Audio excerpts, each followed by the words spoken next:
Thank you very much for clicking on the video. एक बार फिर से आपका बहुत बहुत स्वागत है। देखिए, कुछ डेली कॉन्वर्सेशनल सेंटेंसेस हैं हमारे पास में। एवरीडे कॉन्वर्सेशन में जो क्वेश्चंस आंसर्स हम पूछते हैं, जैसे कि वो पीछे खड़ा हुआ आदमी कौन है, वो तो मेरे लिए अनजान है। कई बार कहना होता है मेहमान आ जा रहे हैं, उन्हीं में से कोई होगा। तो इस प्रकार के एक्सप्रेशंस को इंग्लिश में नेचुरली कैसे बोला जाएगा, सेंटेंसेस बनाना सीखेंगे।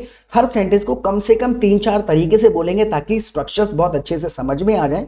We'll also discuss the grammar of every sentence we are going to speak here in this session today. Right, I will be sharing my screen with you. Screen में आपके साथ में share कर देता हूं। देखिए, आप अपनी इंग्लिश को टेस्ट करिएगा कि ये छोटी छोटी बातें आप नेचुरली इंग्लिश में बोल पा रहे हैं या नहीं बोल पा रहे हैं। जैसे कि वो गोरी लड़की कौन है, 3-4 तरीके से बोला जा सकता है। आप सिंपल कह दीजिए, who is that fair skin girl. आपने यहां पर इतना कहा fair skin girl, message clear कर दिया। इतना भी कह के छोड़ा जा सकता है, who is that fair girl. लेकिन इसमें एक और वर्ड इस्तेमाल कर लिया जाता है, लाइट स्किन। आप ऐसे भी कह सकते हैं, who is that light skin girl. तो ये जो ऑल्टरनेटिव वर्ड्स हैं ये हमको पता होने चाहिए। अब मान के चलिए किसी ने पूछ लिया, who is that fair skin girl, वो कौन है। अब आपको आंसर करना है, वो मेरी बहुत पुरानी दोस्त है। अब देखिए, पुराना होने पर कई तरीके से जोर दिया जा सकता है। 3 तरीके से इस बात को बोलेंगे, वो मेरी बहुत पुरानी दोस्त है। आप कह सकते हैं, she is an old friend of mine. She is an old friend of mine. इसमें पता है क्या किया हमने, इस स्ट्रक्चर को ना ओल्ड फ्रेंड होने पे ज्यादा जोर दिया है कि वो मेरी पुरानी है दोस्त। तो ऑफ माइन हमने हल्के में कहा, she is an old friend. किसकी? ऑफ माइन, मेरी। दूसरे तरीके से आप इसी बात को कह सकते हैं, she is my long time friend. She is my long time friend. जब आप रिलेशनशिप के पुराने होने पे जोर दे रहे हैं तो लॉन्ग टाइम कह दे रहा काफी ज्यादा कॉमन है। She is my long time friend, बहुत पुरानी हमारी दोस्त है। आप कह सकते हैं, she is my old friend. थोड़ा और जोर दे दीजिए, she is my very old friend. Right, और थोड़ा सा अगर किसी ने पूछ लिया, who is that fair skin girl, आप बताएं, we have been friends for a long time. बहुत समय से हम दोस्त हैं। We have been together for a long time. तो ये एक्सप्रेशंस हैं, 40-45 ग्रामर के रूल्स होते हैं, बस बोलते समय हम भूल जाते हैं because we are not into the habit of speaking complete sentences during the conversation. आदत में नहीं होते हैं, आता है माइंड में रह जाता है। तो आदत में कैसे आएगा, हर सेंटेंस को मेरे साथ आप रिपीट किया करें, बोलेंगे तो बोलने की आदत पड़ेगी। राइट, वो आदमी कौन है जो पीछे खड़ा है, वो आदमी कौन है जो सबसे पीछे खड़ा हुआ है, इस बात को पूछना है हमें। उसकी हम डायरेक्शन की बात कर रहे हैं। Sir, who is that man standing at the back. Who is that man, और कहां पर है वो, स्टैंडिंग एट द बैक। मान के चलिए कि हम किसी की जगह पर उसकी पोजीशन ना कहकर के ये कह दें, वो आदमी कौन है जिसने काली शर्ट पहनी हुई है, who is that man in black shirt. तो ये स्ट्रक्चर जब आप रिपीट करेंगे खुद से ये वर्ड ऑर्डर याद हो जाता है। राइट, ऐसा लगता है वो यहां पहली बार आया है। अब कुछ एक ऐसे सेंटेंसेस आते हैं जिनको ना हम वर्ड फॉर वर्ड ट्रांसलेट नहीं कर सकते। इस एक्सप्रेशन को बोलना है, ऐसा लगता है वो यहां पहली बार आया है। ये वाला जो पोर्शन है इसको थोड़ा सा चेंज करना पड़ेगा। आप कह दीजिए, it looks like it's his first time here. It looks like, ऐसा लग रहा है, it's his first time here. इस तरीके से आपने कहा, थोड़ा सा घुमाया जा सकता है। He seems to be here for the first time. He seems to be here for the first time, यानी ऐसा लग रहा है कि यहां पर वो आया है सबसे पहली बार। आई होप आपको समझ में आ गया होगा। तो इसमें आने का, कम वगैरह का अगर हम मिलान करके फिट कर देंगे इंग्लिश के सेंटेंस में, then English sentence would sound awkward, थोड़ा अजीब सा साउंड करेगा वो। नाउ वो किससे बात कर रहा है, देखिए इसमें 2 तरीके से पूछा जा सकता है, whom भी कहा जा सकता है और who भी कहा जा सकता है। वो किससे बात कर रहा है, sir who is he talking to. अब देखिए, ये छोटे छोटे कंफ्यूजन्स हो जाते हैं। देखिए, मैं यहाँ पे बताता हूँ कि इंटरचेंजेबली ये चीजें यूज हो पाती हैं। With whom is he talking, अब यहाँ पर who कह दिया, whom कह दिया। who कह देना काफी ज्यादा कैजुअल है, कैजुअल कॉन्वर्सेशन में यूज होता है, टेक्निकली करेक्ट है, ग्रामेटिकली करेक्ट है। With whom is he talking, ये थोड़ा फॉर्मल है। अब टू के साथ कंफ्यूजन पैदा होता है कि भाई विद भी लगाया जा सकता है, so who is he talking with कहा जा सकता है। टू विद में कोई भी ज्यादा फर्क नहीं है। विद है थोड़ा सा फॉर्मल है, टू जो है वो थोड़ा सा कैजुअल कॉन्वर्सेशन में यूज होता है। तो ये चीजें इंटरचेंजेबली इंग्लिश में कंफ्यूजन्स होने का कारण यही है कि बहुत सारी चीजें जो हैं, ग्रामर, प्रीपोजिशंस इंटरचेंजेबली यूज हो पाते हैं। तो इनको दूर करने के लिए सबसे बेस्ट तरीका यह है कि आप अगर हमारे चैनल पे पहली बार आए तो चैनल को सब्सक्राइब जरूर कर लीजिएगा, क्योंकि 500 से ज्यादा वीडियोस ऑलरेडी अवेलेबल है हमारे चैनल पे, जिसमें कॉन्वर्सेशन प्रैक्टिस सेशंस हैं, ग्रामर के रूल्स बहुत डिटेल्स में हमने समझाए हैं। पहली बार वीडियो देख रहे हैं तो चैनल को सब्सक्राइब करके वीडियोज देखिएगा, you will love those video. इसके अलावा आप हमारी लाइव क्लासेस भी अटेंड कर सकते हैं। उसका सबसे बड़ा फायदा ये है कि सबसे पहले हम आपको अपने प्रैक्टिस ग्रुप में ज्वाइन करेंगे, जहां पर आप दूसरे पार्टिसिपेंट्स के साथ रियल टाइम में कॉन्वर्सेशन प्रैक्टिस कर सकते हैं, चैटिंग कर सकते हैं, फोन पे बात कर सकते हैं। ग्रुप कॉल का ऑप्शन होता है, कोई भी व्यक्ति ग्रुप कॉल स्टार्ट करता है, 4-5 लोग साथ में आते हैं और किसी टॉपिक पे डिस्कशन करते हैं। तो भले आपको सेंटेंसेस नहीं बनाने आ रहे हैं, बहुत ज्यादा फ्लुएंटली नहीं बोल पाते, लेकिन जब आप लोगों को कॉन्वर्सेशन करते सुनेंगे तो स्ट्रक्चर्स पता चलेंगे, उनकी बातों को Indian conversational real time useful sentences होंगे, वो जो नॉर्मल बातचीत हो रही है इंग्लिश में, जब लोगों को बोलते सुनेंगे तो खुद भी मन करेगा बोलने का, 1-2 सेंटेंस बोलना शुरू करेंगे। सब एक दूसरे की हेल्प करते हैं, आपका सेंटेंस गलत होता है लोग करेक्ट कर देते हैं, कोई सेंटेंस आपको वहां पर ग्रुप में पहली बार सुना समझ नहीं आया तो वहीं पे टोक के पूछ सकते हैं, because this is a learning group, right. उसके अलावा फिर दिन में 2 बार हमारी लाइव क्लासेस होती हैं, एक बार दोपहर को, एक बार शाम को। तो ड्यूरिंग द कॉन्वर्सेशन कोई कंफ्यूजन होता है, कोई सेंटेंस नहीं बना, कोई एक्सप्रेशन है, लग रहा है कि मैंने बोला है ये सेंटेंस सही है या गलत है, तो डाउट क्लियरिंग सेशन में जब दोपहर में आए या रात को आए, आकर के अपने डाउट्स क्लियर करिए, फिर प्रैक्टिस करिए, फिर सीखिए। तो यहाँ पर लर्निंग प्लस प्रैक्टिस दोनों चीजें आपको मिल जाएंगी बहुत ही सस्ते में।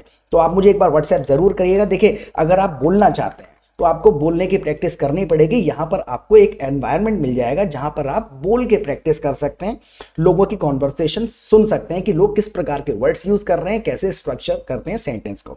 आई होप समझ में आ गया होगा। मुझे व्हाट्सएप करिए, बाकी डिटेल्स आप वहां पर ले सकते हैं।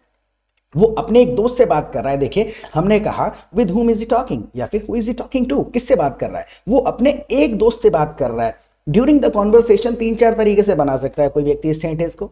He is talking to one of his friends. अपने, देखिए यहां पर ना लास्ट वाले को हम प्लूरल कह रहे हैं, यानी कि वन ऑफ जब कहते हैं, 1 ऑफ, 2 ऑफ, हाफ ऑफ, यानी हम बता रहे हैं टोटल क्वांटिटी में से कुछ, राइट।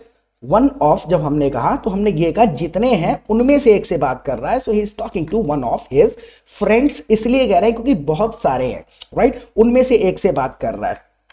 आई होप समझ में आया होगा। अब देखिए, इस चीज को बोल के देखिए, इन्हें पार्टी में किसने बुलाया होगा। अब यहां पर आप अंदाजा लगा रहे हैं इन्हें पार्टी में किसने बुलाया होगा। माइट भी कह सकते हैं, वुड भी कह सकते हैं।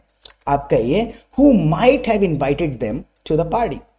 हु माइट के बाद में माइट का मतलब है संभावना, और हैव लगा करके आपने इंडिकेट कर दिया कि आप पास्ट की बात कर रहे हैं कि ये काम हो चुका है, तो ये काम किसने किया होगा। Who might have invited them to the party, उन्हें पार्टी में किसने बुलाया होगा।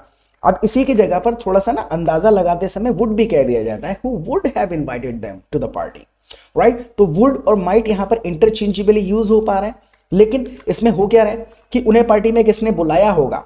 सेंटेंस बोलने से पहले हमें फीलिंग को सोचना पड़ता है, हम कहना क्या चाह रहे हैं। सामने वाले का ओपिनियन मांग रहे हैं, आप कह सकते हैं हु डू यू थिंक, आपको क्या लगता है, who do you think invited them to the party.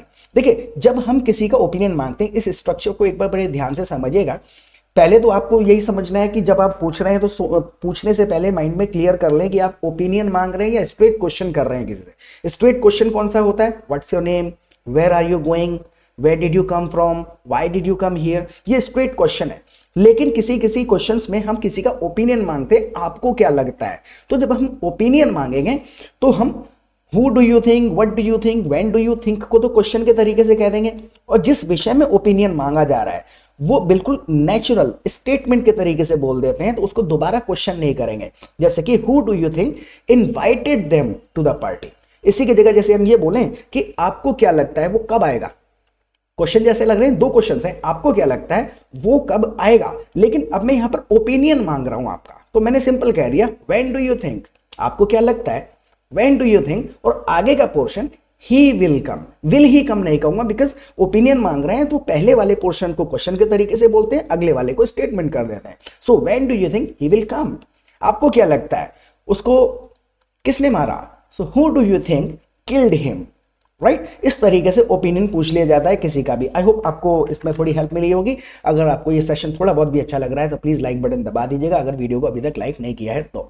Now look at the next sentence, शायद मेरे भाई ने बुलाया है। यहां पर भी आप अंदाजा लगा रहे हैं, शायद मेरे भाई ने बुलाया है। So maybe my brother has, conversation के दौरान इतना कह के छोड़ा जा सकता है, who do you think invited them, आपको क्या लग रहा है उनको किसने बुलाया। Maybe my brother has, maybe my brother did, इतना कह के छोड़ा जा सकता है ड्यूरिंग द कॉन्वर्सेशन। लेकिन हम जब प्रैक्टिस कर रहे होते हैं सीखते समय हम क्या करते हैं, हम पूरे पूरे वाक्य बोलने की कोशिश करते हैं, जबकि कॉन्वर्सेशन के दौरान पूरे पूरे वाक्य नहीं, एक्सप्रेशंस बोले जाते हैं। उन एक्सप्रेशंस को सीख कैसे पाएंगे, जब आप रियल टाइम में रिस्पॉन्ड करेंगे और क्वेश्चंस करेंगे, राइट। ट्रांसलेशन करके 20% इंग्लिश बन सकती है, rest 80% of English is spoken its own way, अपने तरीके से बोली जाती है। जैसे may be my brother invited them, so maybe my brother has, इतना कह के आपने छोड़ दिया, शायद मेरे भाई ने बुलाया है।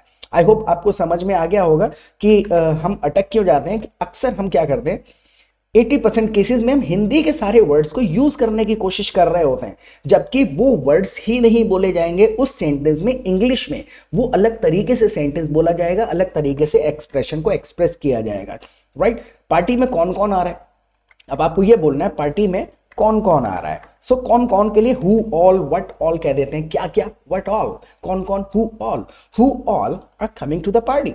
अब इसी चीज को आप कमेंट सेक्शन में ओपिनियन के तरीके से पूछ करके देखिए, आपको क्या लगता है पार्टी में कौन कौन आएगा। इस सेंटेंस को आपको कमेंट में लिखना है, इसमें आप मेरा ओपिनियन मांग रहे हैं, राइट। तो ओपिनियन मांगते समय कैसे बनाएंगे, आपको क्या लगता है, आपको क्या लगता है पार्टी में कौन कौन आएगा, तो इस सेंटेंस को जरूर लिखिएगा। टेक अ पॉज करके पहले लिखिए, उसके बाद फिर आगे के सेंटेंसेस देखिएगा, राइट। सो अब अगला सेंटेंस है, सब आ चुके हैं अब कोई नहीं आएगा। यहां पर सब आ चुके हैं, तो यहां पर हम जब सब कह रहे हैं तो कह दीजिए everyone is already here, everyone has arrived. देखिए एवरीवन हैज अराइव्ड भी कह सकते हैं, everyone is already here, no one else will come now, no one else is coming now, no one else will come now.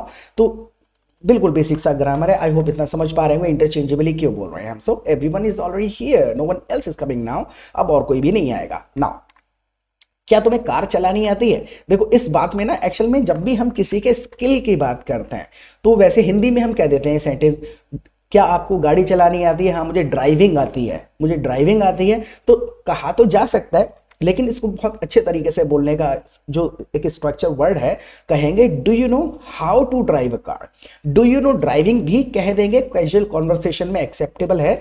लेकिन जब भी हम किसी को काम को करने के स्किल को जब पूछते हैं तो हाउ टू डू इट, मुझे स्विमिंग नहीं आती, तो इसको कहने को कहा जा सकता है आई डोंट नो स्विमिंग। लेकिन अच्छा तरीका ये है, नेटिव इंग्लिश स्पीकर इस बात को मैसेज को क्लियर करते हुए, उनकी जो आदत है, जो उनका कॉन्वर्सेशनल सेंटेंस है, वो यही कहेंगे do you know how to swim. How to कह दिया जाएगा जब आप किसी का स्किल पूछ रहे हैं, ऐसा करना आता है या नहीं। So do you know how to drive a car, right, या do you know how to drive. तो आपने बिल्कुल अच्छे तरीके से पूछा कि आपको ये काम आता है, क्या आपको गाड़ी आती है चलानी। So do you know how to drive, आप बोल करके देखिए, हाँ मैंने गाड़ी चलाना अपने बचपन में ही सीख लिया था, मैंने गाड़ी चलाना अपने बचपन में ही सीख लिया था। So yes I learn to drive when I was a kid. I learn driving भी आप कह सकते हैं, yes I learn driving when I was a kid, दोनों तरीके से बोला जा सकता है। लेकिन I learn to drive when I was a kid sounds better, और अच्छा ये बेटर साउंड करता है।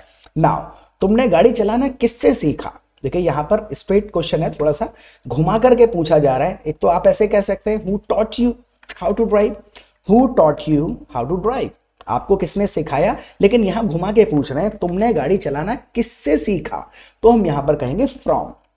Who did you learn driving from, who did you learn driving from का हम इस्तेमाल करेंगे जब भी हम किसी से कोई चीज सीखते हैं, तो फ्रॉम ही इस्तेमाल कर लेते हैं, चाहे व्यक्ति हो या फिर कोई प्लेस हो, कोई किताब हो, कोई गूगल हो। जैसे ये सेंटेंस मैंने गूगल से सीखा, so I learn this sentence from Google, right. So who did you learn driving from, आपने किससे सीखी ड्राइविंग।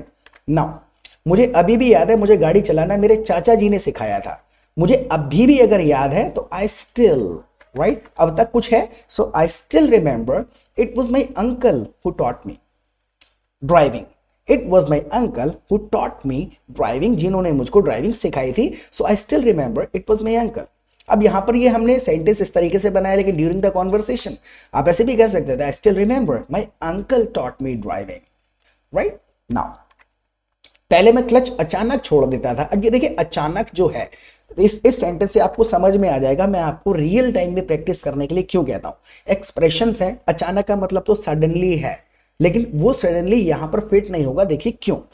जैसे कि एट फर्स्ट, यहां पर हमने एट फर्स्ट कहा, आप अर्लियर भी कह सकते हैं, अर्लियर भी कह सकते हैं, बिफोर भी कह सकते हैं। एट फर्स्ट यानी जब मैंने सीखी नहीं थी, at first I used to release the clutch all at once यानी एक बार में छोड़ देता था, तो मैं अचानक जब कह रहा हूं ऑल एट वंस यानी जितना वो छोड़ा जा सकता है, so I used to release the clutch all at once.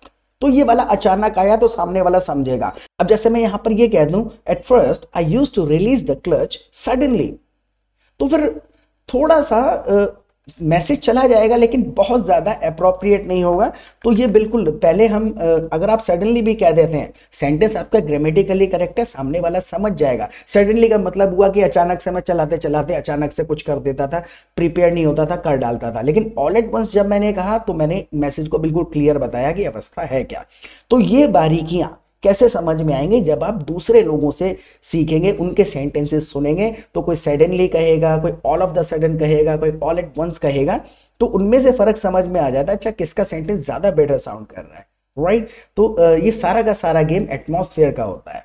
तो ग्रुप में आएंगे, काफी ज्यादा हेल्प मिलेगी और जल्दी समझ में आएगा, और जो भी सुनेंगे वो हमेशा याद भी रह जाता है, क्योंकि ना सिचुएशन से कनेक्टेड होते हैं सेंटेंसेस, तो याद रहता है अच्छा उस व्यक्ति ने ये बात कही थी इस सिचुएशन में, राइट। जैसे कि उन्होंने मुझे बताया कि क्लच धीरे धीरे छोड़ना होता है, जैसे कि at first I used to release the clutch all at once, पूरा एक बार में छोड़ देता था मैं, उन्होंने मुझे बताया कि क्लच धीरे धीरे छोड़ना होता है।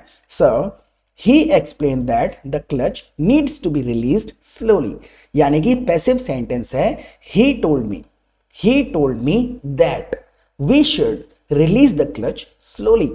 ये स्ट्रेट कर दिया मैंने, he told me that we should release the clutch slowly, ये स्ट्रेट कर दिया। या फिर उन्होंने ऐसे कहा, पैसिव है, कि क्लच को धीरे धीरे छोड़ा जाना चाहिए या छोड़ना होता है, ये पैसिव है। So he explain that the clutch needs to be released slowly, यानी कि क्लच को धीरे धीरे छोड़ा जाना चाहिए।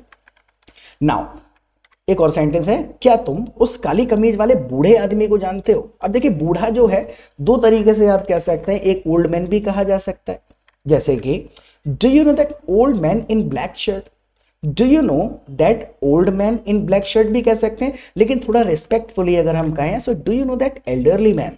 एल्डरली थोड़ा फॉर्मल है और रेस्पेक्टफुल वर्ड है, ओल्ड मैन अगर आप कह देंगे बूढ़ा आदमी, और एल्डरली का मतलब जैसे हिंदी में कह देते हैं बुजुर्ग आदमी, क्या आप उस बुजुर्ग आदमी को जानते हो। सो do you know that elderly man in black shirt. Now वो मेरे लिए अनजान है। अब देखिए वो मेरे लिए अनजान है, दो तीन तरीके से वर्ड्स यूज कर सकते हैं, he is a stranger to me, he is a stranger to me कह सकते हैं, या फिर he is unknown to me, he is unknown to me. वह कॉन्वर्सेशन में कह दीजिए no I don't know him, मैं नहीं जानता उसको, राइट। लेकिन ये घुमा के कहा मेरे लिए अनजान है, तो स्ट्रेंजर टू मी या अननोन टू मी, ये छोटी छोटी चीजें याद रखनी है कि यहाँ पर हम टू कह रहे हैं, फॉर नहीं कह रहे हैं, राइट क्योंकि यहाँ इमोशंस की हम बात कर रहे हैं। तो ये छोटी छोटी चीजें ही हम अपने लाइव सेशंस में बहुत अच्छे तरीके से डिस्कस करते हैं। इसी कोई अपना क्वेश्चन आके पूछता है तो उस कंसेप्ट को समझते हैं, उसके बेसिस पे 10-20 सेंटेंसेस और बनाते हैं, उसी के बेसिस पे क्वेश्चंस करते हैं, आंसर्स करते हैं, तो वो कंसेप्ट समझ में आ जाता है और साथ के साथ सेंटेंसेस की प्रैक्टिस चलती रहती है, राइट। सो दरवाजे पे कौन है, अगर आपको ये पूछना पड़े भाई दरवाजे पे कौन है, तो जब हम एक स्पेसिफिक प्लेस की बात कर रहे हैं so who is at the door, क्योंकि हम दरवाजे के ऊपर होने की बात नहीं कर रहे हैं, पर का मतलब ऑन है, लेकिन यहां पर हम किसी सरफेस वगैरह की नहीं बात कर रहे, उस लोकेशन की बात कर रहे हैं, उस लोकेशन पे कौन है, so who is at the door. Now मेहमान आ जा रहे हैं तो शायद मेहमानों में से कोई होगा, मेहमान आ जा रहे हैं तो शायद कोई मेहमान ही होगा, उन्हीं में से कोई होगा, राइट ये एक्सप्रेशन है। तो आने जाने को ना एक्चुअल में कम बाय भी इस्तेमाल कर लिया जाता है, जैसे अब इस तरीके से कह सकते हैं गेस्ट्स आर कमिंग बाय।